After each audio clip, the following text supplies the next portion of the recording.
పెహల్గాం ఉగ్రదాడి తర్వాత పాకిస్తాన్పై భారత్ కఠిన చర్యల దిశగా అడుగులు వేస్తోంది.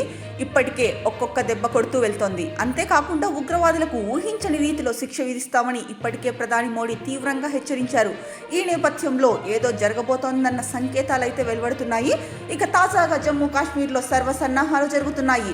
సరిహద్దు తీవ్రవాదం నేపథ్యంలో సర్వసన్నాహక చర్యలు తీసుకుని సిద్ధంగా ఉండాలని కేంద్ర పాలిత ప్రాంతంలోని అన్ని ప్రభుత్వాసుపత్రులకు స్పష్టమైన సంకేతాలైతే వెళ్లాయి. ఈ మేరకు జమ్మూలోని ప్రభుత్వ వైద్య కళాశాల ఆసుపత్రి మెడికల్ సూపరింటెండెంట్ సర్క్యులర్ జారీ చేశారు. ఆసుపత్రి సిబ్బంది అంతా అప్రమత్తంగా ఉండాలని సర్క్యులర్లు సూచించారు. ఏ క్షణంలోనైనా ఎలాంటి అత్యవసర పరిస్థితులు ఎదుర్కొనేందుకు సర్వసన్నద్ధంగా ఉండాలని తెలిపారు.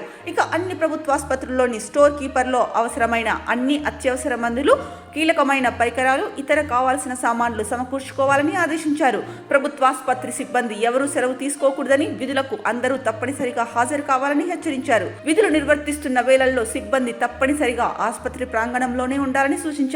ఇక ఆసుపత్రిలో చికిత్స పొందుతున్న రోగులకు ఎలాంటి అంతరాయం లేకుండా మరింత సమర్థవంతంగా మెరుగైన సేవలు అందించేందుకు సిబ్బంది అందుబాటులో ఉండాలని తెలిపింది.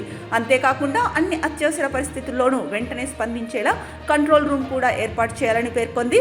అత్యవసర వైద్య సహాయం కోసం ఎవరైనా సంప్రదిస్తే 24 గంటలు పనిచేసేలా కంట్రోల్ రూమ్ ఏర్పాటు చేయాలని స్పష్టం చేసింది. ఇదే తరహాలో కేంద్ర పాలిత ప్రాంతాల్లోని అన్ని ప్రభుత్వాసుపత్రులకు ఆదేశాలు జారీ చేసినట్టు సమాచారం తెలుస్తోంది. ఇక కంట్రోల్ రూమ్ ను సంప్రదించాల్సిన ఫోన్ నెంబర్లను ఏర్పాటు చేశారు.